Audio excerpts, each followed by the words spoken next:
মানুষ তার জীবনে দুই ধরনের পরিস্থিতিকে খুব ভয় পায়। এক, কোনো কারণবশত কারোর সামনে নত হওয়া। দুই, কোনো কারণে নিজের চরিত্র থেকে, নিজের মূল্যবোধ থেকে বিচ্যুত হওয়া। এবার কেন হয় এরকম যে কথায় কথায় কারোর সামনে নত হতে হয়? কেন বারংবার নিজের চরিত্র থেকে চ্যুত হতে হয়? এরকম কেন হয়? এটা তখনই হয় যখন আমাদের শিক্ষা এবং মূল্যবোধের অভাব থাকে। যদি মানুষের মধ্যে প্রকৃত শিক্ষা থাকে তাহলে এই সংসারে কোনো সময় এবং কারোর সামনেই নত হওয়ার কোনো প্রয়োজন নেই। যদি মানুষের মধ্যে মূল্যবোধ থাকে তাহলে তাকে নিজের মূল্যবোধ বা চরিত্র থেকে বিচ্যুত হতে হয় না, তা সে যাই হয়ে যাক না কেন। কোনো বালককে যদি জন্ম থেকেই সুশিক্ষার অধিকারী করা হয়, শিক্ষিত করা হয়, মূল্যবোধের অধিকারী করা হয়, তবে সে এই সংসারে এমন কর্ম করবে যাতে সে নিজেকে, নিজের পরিবারকে, সমগ্র সমাজকে গর্বিত করতে পারে। শিক্ষা লাভ করুন, মূল্যবোধ লাভ করুন এবং আমার সাথে ভালোবেসে বলুন, রাধা রাধা। এই সংসারে কোনো বস্তু হোক বা ব্যক্তি হোক, তার একার গুরুত্ব কিন্তু খুব বেশি নয়। একটা উদাহরণ হিসেবে বৃষ্টির ফোঁটাকে ভেবে দেখুন। যদি একটি বৃষ্টির ফোঁটা হয় তাহলে তার খুব বেশি গুরুত্ব থাকে না, কিন্তু যখন সহস্র বৃষ্টির ফোঁটা মেঘের মধ্যে দিয়ে ঝরে পড়ে তখন সেটা বর্ষার রূপ ধারণ করে। সেই বর্ষা যা এই প্রকৃতিকে শান্ত করে। সেইভাবেই পাথরের ছোট টুকরো, তার খুব বেশি গুরুত্ব থাকে না, কিন্তু যখন অসংখ্য পাথরের টুকরো একত্রিত হয় তখন তা পর্বতের আকার ধারণ করে। সেইভাবেই কিছু মানুষ যখন একত্রিত হন তখন তৈরি হয় পরিবার, কিছু পরিবার যখন একত্রিত হয় তখন তৈরি হয় সমাজ, যখন অনেক সংখ্যক সমাজ একত্রিত হয় তখন তৈরি হয় রাজ্য। এবার এই রাজ্যের সবথেকে গুরুত্বপূর্ণ ব্যক্তি হতে পারেন রাজা, কিন্তু তাও সেই রাজা একা কিছু করতে পারেন না। যুদ্ধ লড়ার সময় তারও নিজের সৈন্যদলকে প্রয়োজন পড়ে। কিন্তু এই সংসারে এমন একজন ব্যক্তি আছেন যিনি একাই সব কাজ করতে থাকেন, এবং সেই ব্যক্তি হলেন মা। আমাদের জীবনে একজন পিতার ভূমিকা কিন্তু নিঃসন্দেহে অমূল্য, কিন্তু আমাদের সকলের জীবনে যে ভূমিকা একজন মায়ের তা অন্য কারোর থাকে না। একজন মা একাই সন্তানকে বড় করতে পারেন, সংস্কারী করে তুলতে পারেন, তার জন্য পরিশ্রম করেন। আর এত কিছু কাজ করার পরেও তার কাজের জন্য তিনি প্রশংসা অবশ্য পান না। উল্টে যদি সেই সন্তান অনুচিত পথে চালিত হয়, অনুচিত কর্ম করে, তখন সেই মাকেই অপবাদের পাত্র হয়ে উঠতে হয়। আমাদের জীবনে মায়ের যোগদান কতটা সেটা বুঝুন। আপনাকে বড় করে তোলার জন্য উনি কতটা পরিশ্রম করেছেন সেটা বুঝুন। আজ থেকে, এখন থেকে, এই মুহূর্ত থেকে মাকে সম্মান করতে শিখুন। যখন সময় পাবেন, যখন সুযোগ হবে, তখন তার প্রশংসা করুন, ওনারও ভালো লাগবে। আর মায়ের এই মমতার জন্য, তার এই ভূমিকার জন্য আসুন সবাই মিলে আমরা তাকে প্রণাম করি, আর সকলে মিলে ভালোবেসে বলি, রাধা রাধা। মানুষের মানসিকতা এমন হয় যে সে যতটা করে আশা করে যে তার থেকে অনেক বেশি তার বদলে সে পাবে। দেখুন, সবকিছুই আপনার ভাবনা চিন্তার উপর নির্ভর করছে। আপনি যদি ফলের বিষয়ে ভেবে কর্ম করতে থাকেন তাহলে সেটা অনুচিত। জীবনের আসল আনন্দ হলো নিজের কর্ম করতে থাকা, ফলের চিন্তা করা উচিত নয়। যদি আপনি এরকম ভাবেন যে আমি এতটা করছি, আমার এতটা পাওয়া উচিত, সেই ভাবনা অনুচিত। যদি আপনি সেবার মানসিকতা নিয়ে কর্ম করতে থাকেন, কর্মচক্রে প্রবাহিত হন, যদি আপনি এমন ভাবনা রাখেন যে আমি এতটা পাচ্ছি তাই এর থেকে অনেক বেশি আমি কর্ম করব, তাহলে নিশ্চিতরূপে আপনি যতটা করছেন তার থেকে অনেক বেশি আপনি পাবেন, আপনার আশার থেকে অনেক বেশি আপনি পাবেন। শুধু জীবনে অনেক বেশি কাজ করতে থাকুন, ফলের চিন্তা করবেন না। আর মনে রাখবেন, এই ভাবনাই সব থেকে বড় বীজ। কর্মের উপর বিশ্বাস রাখুন, জীবনে যা যা আপনি চান সবই সুখময় হবে। আসুন আর আমার সাথে ভালোবেসে বলুন, রাধা রাধা। আপনি কখনো পর্বতের শিখরে উঠেছেন? আপনি দেখতে পাবেন পর্বতের পদতলে প্রচুর সুন্দর ফুল রয়েছে, সবুজ বনানী রয়েছে।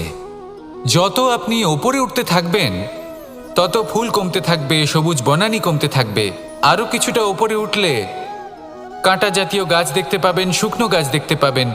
আরও যদি ওপরে ওঠেন তাহলে পাষাণ দেখতে পাবেন। আরও ওপরে উঠলে হিমখণ্ড দেখতে পাবেন।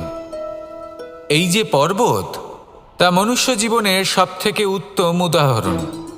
মানুষ যখন সাফল্যের শিখরে পৌঁছতে চান, মহানুভবতার শিখরে পৌঁছতে চান, পথে যত আস্তে আস্তে উপরে উঠতে থাকেন ততই ভৌতিক বস্তু তার থেকে বিচ্ছিন্ন হতে থাকে। যদি তিনি সেই ভৌতিক বস্তুগুলি ত্যাগ না করতে পারেন তাহলে কখনোই সেই স্থানে পৌঁছতে পারবেন না। আর মানুষ যদি উচিত ত্যাগ করতে পারেন, পথে অগ্রসর হতে থাকেন, এগোতে থাকেন, তাহলে একদিন না একদিন তিনি মহানুভবতার, জ্ঞানের, সাফল্যের হিমের স্বাদ অবশ্যই লাভ করবেন। মনে রাখবেন, মানব জীবনের ত্যাগ হলো অত্যন্ত গুরুত্বপূর্ণ অংশ। আসুন আমার সাথে ভালোবেসে বলুন, রাধা রাধা। আপনি কখনো কোনো বাজকে নিজের বাসা বানাতে দেখেছেন? এই বাজ যখনই কোনো বাসা বানায় তখন উঁচু গাছের ডালে বা কোনো পর্বতের শিখরে বাসা বানায়, অনেক উচ্চতায়। আর সেখানে তার সন্তানও জন্মগ্রহণ করে। যখন এই সন্তানেরা জন্মায় তখন এই বাজ খুবই ভালোবেসে এবং খুব সাবধানে এদের পালন পোষণ করে। নিজের ঠোঁট দিয়ে তাদের ঠোঁটে খাবার পরিবেশন করে। কিন্তু যেই সেই সন্তানেরা হৃষ্টপুষ্ট হয়ে যায় এবং সেই কথা বাজ নিজে বুঝতে পেরে যায়, সেই বাজ নিজেই সেই বাসা ছিন্ন ভিন্ন করে দেয়। সেই সন্তান যাদের সবেমাত্র ডানা গজিয়েছে, কিভাবে উঠতে হয় তারা জানে না, সেই সন্তানগুলিকে উচ্চতা থেকে ঠেলে দেয়। সেই সন্তান প্রথমে ভয়ভীত হয়ে যায়। তারা সামনে মৃত্যুকে দেখতে পেয়ে ভয়ের কারণে তাদের ডানা ঝাপটাতে থাকে। আর সেই প্রক্রিয়াতেই সেই সন্তানগুলি উড়তে শুরু করে দেয়। এবার এই ঘটনায় আমরা কি শিক্ষা পেতে পারি? এটাই, যদি আপনি মাতা পিতা হন তাহলে নিজের সন্তানকে অবশ্যই স্নেহ করুন, কিন্তু তাদেরকে নিজের আঁচলের তলায় বেঁধে রাখবেন না। যদি আপনি চান আপনার সন্তান জীবনে উন্নতি করুক, তাহলে নিজের মুঠো থেকে তাদের স্বতন্ত্র করে দিন। এই সংসারে সংঘর্ষ করতে দিন। সেই সন্তান নিজেই বুঝতে পারবে যে জন্মের সময় পাওয়া ডানা কি করে ব্যবহার করতে হয়। আর আপনার চোখের সামনে আপনার সন্তান এই আকাশে উড়তে থাকবে। তাহলে আসুন আমার সাথে ভালোবেসে বলুন, রাধা রাধা। এই সংসারে সব থেকে বড় ব্যক্তি কে? আপনি বলবেন, এই কেমন ধরনের প্রশ্ন? কিন্তু এটা হলো সব থেকে উচিত প্রশ্ন। কেউ এর উত্তর দেবে যে সেই মহাপ্রতাপী রাজা, তিনি হলেন সব থেকে বড় ব্যক্তি, সেই বড় রাজনীতিবিদ, তিনিই সব থেকে বড় ব্যক্তি। আমি আপনাকে জানাই যে সংসারের সব থেকে বড় ব্যক্তি হলেন তিনি, যার সাথে দেখা করলে আপনি নিজেকে ছোট মনে করবেন না। কোনো ব্যক্তি যিনি সব থেকে বেশি শক্তিশালী, আপনি যদি তার সামনে যান তাহলে উনি আপনার অন্তরের শক্তিকে বাইরে বের করে আনবে। আপনার অন্তরের লুকিয়ে থাকা শক্তিকে জাগ্রত করতে প্রেরণা প্রদান করবে। তিনি হলেন বড় ব্যক্তি, তিনি হলেন মহান ব্যক্তি। তিনি নন যিনি নিজের বল এবং ঐশ্বর্য দ্বারা আপনাকে তার সামনে ছোট প্রমাণ করবেন। এবং সেই জন্য মহাদেব আমার আরাধ্য হলেন আমার খুব প্রিয়। কারণ রাজা হোক বা ফকির, কেউ যদি ওনার সামনে যান তাহলে সে নিজেকে ছোট মনে করেন না। আপনিও যদি জীবনে অনেক বড় হতে চান তাহলে কাউকে কখনো নিজেকে ছোট মনে করতে দেবেন না।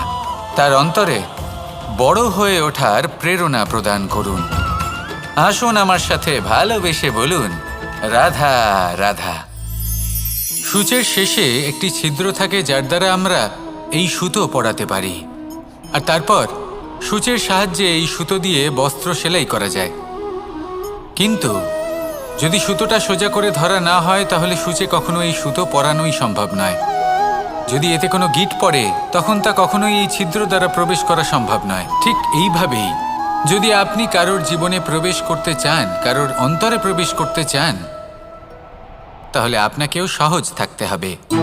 এতে কোনো গিঁট থাকলে চলবে না, অর্থাৎ মনে যাতে কোনো মালিন্য না থাকে, যেন কোনো কুচিন্তা না থাকে। যদি এসব থাকে তাহলে আপনি কখনো কারোর জীবনে প্রবেশ করতে পারবেন না। আর যদি কোনোভাবে আপনি প্রবেশ করেও যান তাহলে তার মনে ঘর করতে পারবেন না। নিজেকে এই সুতোর মতন করে তুলুন, সহজ। মনে যেন কোনো কুচিন্তা না থাকে, সবার প্রতি যেন সদ্ভাবনা থাকে, শুভ চিন্তা থাকে। এমনটা করতে থাকুন। এমন একটা দিন আসবে যেদিন এই সমস্ত সংসারের ব্যক্তির মনে আপনি বাস করবেন, আর তখন এই মন প্রসন্ন হয়ে বলবে, রাধা রাধা। কথায় আছে যে এমন কোনো অক্ষর নেই যার দ্বারা কোনো মন্ত্র হয় না। এমন কোনো বনস্পতি নেই যা নিজেই একটা ঔষধি নয়। পৃথিবীর এমন কোনো ব্যক্তি নেই যার মধ্যে কোনো যোগ্যতা থাকে না। শুধু প্রয়োজন হলো যে ব্যক্তিকে আমরা খুঁজে চলেছি তাকে সঠিকভাবে চিনে নেওয়া। যদি তার যোগ্যতা, তার বিশেষত্ব আমরা বুঝতেই না পারি তাহলে আর লাভ কি রইল? এই সংসারে এমন অনেক ব্যক্তি রয়েছেন যারা ছোট ছোট অসফলতার কারণে আপনাকে এটা বলে দেবে যে আপনি কোনো কাজের নন, আপনি হলেন মূর্খ, আপনি কিছুই করতে পারবেন না।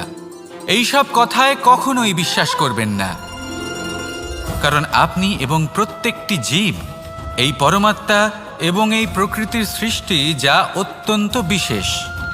যদি আপনাকে উদাহরণ দিই তাহলে একদিকে আছে তরোয়াল, একটা বড় লম্বা তরোয়াল যার দ্বারা যুদ্ধ করা যায়, জয়লাভ করা যায়। আর অন্যদিকে রয়েছে একটা ছোট্ট সূচ, কিন্তু যে কাজ একটা ছোট্ট সূচ করতে পারে তা একটা তরোয়াল দ্বারা সম্ভব নয়। এর অর্থ হলো এটাই যে প্রত্যেকটা রচনা অত্যন্ত অমূল্য এবং অত্যন্ত বিশেষ হয়। তাহলে বিশ্বাস রাখুন যে আপনি অত্যন্ত বিশেষ একজন, আর প্রেমের সাথে বলুন, রাধা রাধা। এটা হলো ধান গাছ। এর থেকে যে চাল উৎপন্ন হয় তা মানুষ গ্রহণ করেন। আর এটা কি? এ হলো জংলি ঘাস। একবার ভেবে দেখুন, যদি এই জংলি ঘাস ধান গাছের আশেপাশে থাকে তাহলে কি হবে? ধান উৎপন্ন হতে পারবে? তা উৎকৃষ্ট হতে পারবে? আমরা কি তা গ্রহণ করতে পারবো? কখনোই নয়। এই জংলি ঘাস ধানকে নষ্ট করে দেবে, কিন্তু নিজে জীবিত থাকবে। এটাই হলো আজকের শিক্ষা। এই সংসারে যদি আপনি নীতির পথে চলতে চান, উচিত কর্ম করতে চান, সংসারকে সেবা করতে চান, তাহলে জংলি ঘাসের মতো ব্যক্তিদের থেকে সবসময় দূরে থাকতে হবে। সেই ব্যক্তি যারা দুর্নীতি এবং মিথ্যা দ্বারা পরিপূর্ণ, যাদের ব্যবহার অশুভ, যাদের অনেক অশুভ গুণ রয়েছে, তারা সঠিক নয়। সেই সকল ব্যক্তি যাদের চরিত্র অত্যন্ত দুষ্ট হয়, তারা হয় শুভ চরিত্রের ব্যক্তিকে একদম নষ্ট করে দেয়, নয় নিজের মতো বানিয়ে তোলে।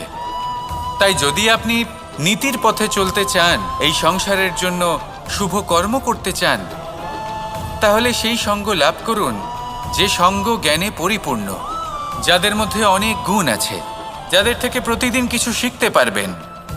এমন ব্যক্তির সাথে জীবন অতিবাহিত করুন, দুরাচারীদের থেকে দূরে থাকুন। তবেই এই মন প্রসন্ন হয়ে বলবে, রাধা রাধা। পঞ্চতত্ত্বের মধ্যে দ্বিতীয় তত্ত্ব হল ধরণী, ভূমি, যাকে আমরা ধরণী মাতা বলি। এই ধরণী ধৈর্য ধারণ করে, আর এর ওপরেই আমাদের সমগ্র সংসার নির্ভরশীল। কারণ এই ভূমি সহ্য ক্ষমতা রাখে, এর সহ্য ক্ষমতা হলো অপরিসীম। সন্তান যতই আঘাত প্রদান করুক না কেন, প্রেম পূর্বক সহ্য করে, আর তার বদলে অমূল্য রত্ন প্রদান করে। সন্তান যদি হাল চালায় তাহলে তার বদলে তাকে অন্ন প্রদান করে। এটাই হলো ধরণী। এবার এর থেকে আমরা কি শিক্ষা পেতে পারি? এটাই যে কারোর জন্য কিছু করা বা কাউকে কিছু দেওয়া মনে কোনো কামনা ছাড়াই। আর এই কথাটা বুঝে যান, যদি কারোর জন্য কামনা না রেখে বা কোনো পাওয়ার আশা না রেখে কারোর জন্য কিছু করেন বা কারোকে কিছু দেন, যদি এটা আপনি শিখতে পারেন তবে আপনি ভালোবাসতে শিখে গেছেন। আর সেই জন্যই এই ধরিত্রীকে মাতা বলা হয়, কারণ মাতা শুধু উনি নন যিনি গর্ভে সন্তানকে ধারণ করেন, মাতা তো উনিও যিনি জীবন বাঁচতে শেখান, যিনি জীবন বাঁচার উদাহরণ প্রদান করেন। তাহলে ধরনীর থেকে এই নিঃস্বার্থ ভাব শিখুন, নিঃস্বার্থ ভালোবাসা শিখুন, আর এই ভালোবাসার সাথেই বলুন রাধা রাধা। এই সংসারে আমরা প্রকাশ কোথা থেকে পাই? এর উত্তর বড়ই সরল। ভোরে যখন সূর্যোদয় হয় তখন প্রকাশের কিরণ আমাদের ঘরে এসে পৌঁছয়। এইভাবেই আমরা প্রকাশ লাভ করি। এবার এই প্রকাশের আলোতেই আমরা সারাদিনের কাজ সম্পন্ন করি। সন্ধে হয়ে যায়, সূর্যাস্তও হয়ে যায়, আর আমাদের ঘর যাতে অন্ধকার না হয় তার জন্য আমরা একটা প্রদীপ প্রজ্বলিত করি। এটাই ঘটে আমাদের জীবনেও। এবার প্রবাহমান আয়ুর সাথে আমরা আমাদের অন্তরে যদি একটা প্রদীপ প্রজ্বলিত করে নিই তাহলে বিষয়টাই অন্যরকম হবে। এবার আপনি বলবেন কোন প্রকাশের কথা বলছি যা আমাদের অন্তরে জাগ্রত করা সম্ভব? আমাদের আত্মার মাঝে প্রেমের প্রকাশ জাগ্রত করার কথা বলছি। কারণ আমাদের এই জীবন এও হলো দিনের আলোর মতো। আজ প্রকাশ আছে কিন্তু কোনোদিন অবশ্যই অস্ত হবে। কিন্তু অস্ত হবার আগে যদি আমরা আমাদের আত্মার মাঝে প্রেমের এই প্রকাশ উজ্জ্বলিত করে নিই তাহলে আমাদের সন্ধ্যাকালও আমরা আনন্দে এবং প্রেমে যাপন করব। তাহলে আসুন আর আমার সাথে ভালোবেসে বলুন রাধা রাধা।